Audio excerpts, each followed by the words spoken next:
Modern Chinese poetry uses modern vernacular and free verse style, which was opposed to classical Chinese poetry. One of the finest writers and frontrunner in the New Chinese movement was Hu Xi. The New Culture movement sprang from disillusionment with traditional Chinese culture. Scholars like Hu Xi, who had classical education, led a revolt against Confucianism.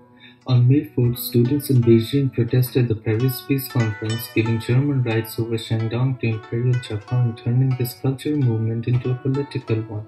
The song not only changed the way people viewed politics, but also changed the way poetry was written, from formal, precise, and monotonous to original, creative, with topics such as feminism, personal thoughts, and even free love.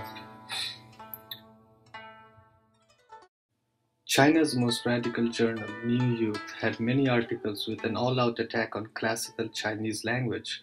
New Youth was founded in 1915 and it became the publication of the most important individuals. Their writings molded the beliefs of a whole generation of young students. This movement was never going to be a transient movement. It grew so big that it lasted for 3 decades, culminating in proclamation of China as a republic in 1949. Again, this highlights the importance of modern Chinese poetry in changing China's social and cultural values and tradition. Let's now talk about a modern Chinese activist and reformist, Liang Qichao. Liang Qichao was born in the village of Xihuin during the Qing dynasty on February 23, 1873. He became a pioneer of Chinese poetry, journalism, literature, and Chinese reforms. After this short lecture, we will have more discussion on Liang Qichao. The other figure I chose because he's so crucial to the making of the Chinese intelligentsia and indeed huge influence on the first generation of Chinese communist leaders who eventually assumed power in India, in China, was Liang Qichao, who really in many ways you could call him China's foremost modern intellectual, who came out of sort of very tradition-minded Confucian family and was all set to follow his ancestors into the civil services. And then he was jolted out of that traditional path by a growing awareness of China's fallen state in the international order. And the great moment for him was China's defeat by Japan in 1895. And Japan had been kind of pupil of China for such a long time. Nobody ever imagined that they would grow so strong as to start lording it over China. So this is a great source of humiliation to a whole generation of Chinese activists, and Liang was one of them who articulated that sense of humiliation and sense of defeat. Also the Boxer Rising, which was another important milestone in his thinking, and the subsequent attempt to slice the Chinese melon, as it came to be called, by various foreign powers, including even Italy tried to get into the action at that particular point. So that sense of humiliation, or the sense of China being utterly helpless and vulnerable, and what does China need to do in order to survive, in order to hold its head up with dignity, I think these were the challenges that Liang grappled with for most of his life. And even though some of his solutions, I mean, he changed positions over several years of thinking and traveling. He was a Confucianist, he became a liberal Democrat, and then he decided that wasn't the right thing for China. He went back to Confucianism. But in all his struggles, all his kind of very hectic travels and thinking, he came up with these ideas that became hugely important, influential for a second generation. And Mao Zedong was a young man when he started to read Liang Qichao, and Liang's whole vision of China being weak, China being preyed upon by Western powers and Japan, that was crucial to Mao Zedong's forming his worldview, which eventually became, as we know, extremely paranoid. Liang Qichao was born in a family of farmers in the village of Xinhuin, Gunkan province. during the Qing dynasty. He was introduced to literary work by his father, who, although a farmer, had background in classical Chinese literature. At age 9, Liang Qichao started writing 1,000-word essays. At age 11 and 16, he passed the Xikai Juren examination and was the youngest person to ever do so at his time. He took those tests with the purpose of getting involved in politics.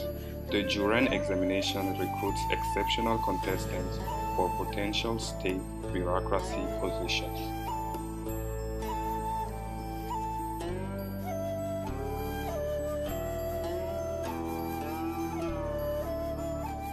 This is a picture of Yang Yuwei, who is a famous Chinese scholar and reformist. Liang and Yang met in Beijing while he was preparing for his examination.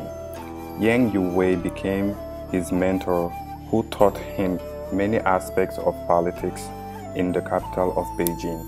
After reading the book, a short account of the maritime circuit, he became interested in Western ideologies and studied with Yang Yuwei for a while at the capital of Beijing. We will now talk about Liang's involvement in politics.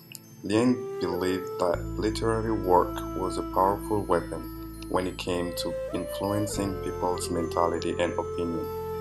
First, let's begin with his involvement in professional journalism. Liang has sponsored various newspaper and periodicals, including China Discussion, New Citizen journals, and New Fiction.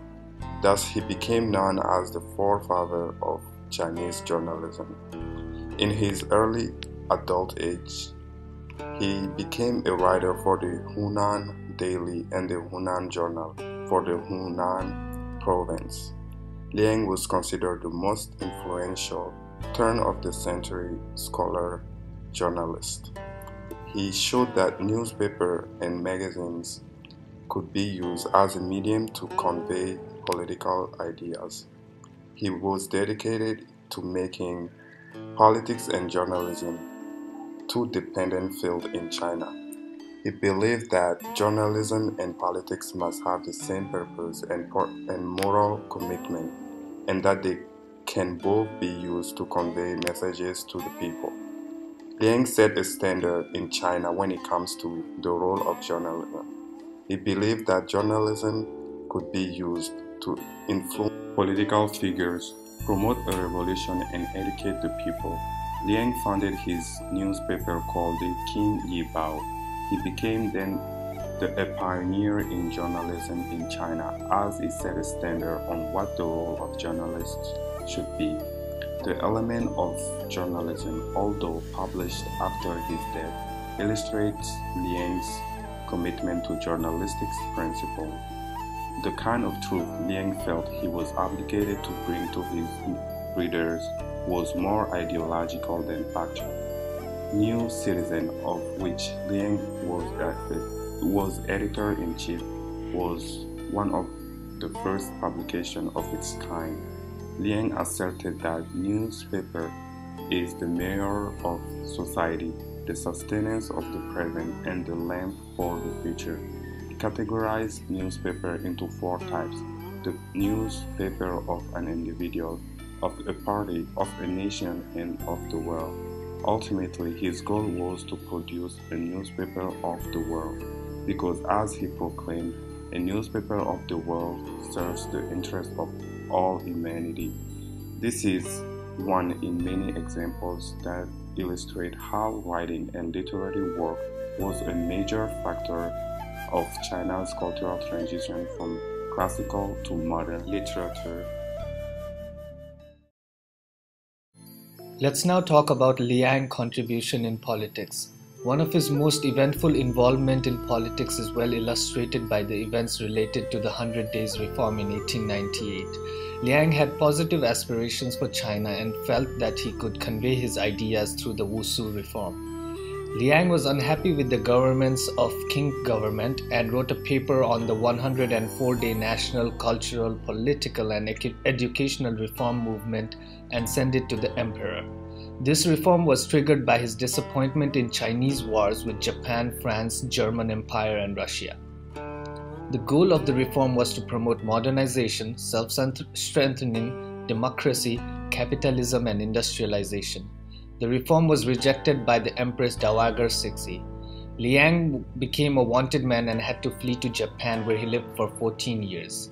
Liang shaped the ideas of democracy in China using his writings as a medium to combine Western scientific method with traditional Chinese historical style.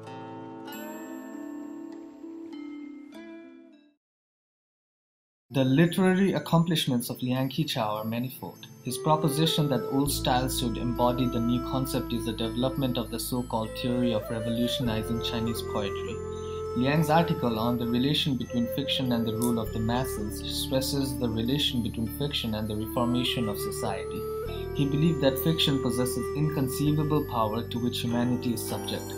These propositions played a positive role in the study of the theory of fiction in late Qing dynasty and the prosperity of fiction during this period. Liang Qichao made attempts at literary creation and met with particular success in writing prose. His representative work on political criticism, Bian Fa Tong Yi, is a systematic argument for reform and a rebuttal of his opponents.